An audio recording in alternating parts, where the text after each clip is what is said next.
नमस्ते साथीहरू, स्वागत छ हजुरलाई रिना ब्लगमा।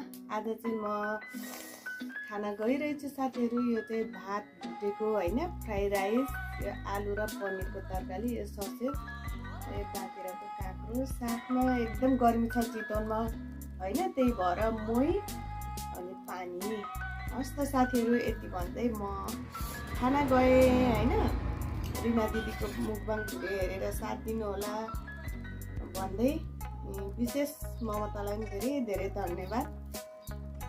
मेरो 600 सब्सक्राइब बढाइदिनु भएकोमा है, एक थपिदिनु भयो हिजो, एकदम धेरै खुसी लाग्यो भन्दै ल फर्स्ट बाइट हजुरलाई।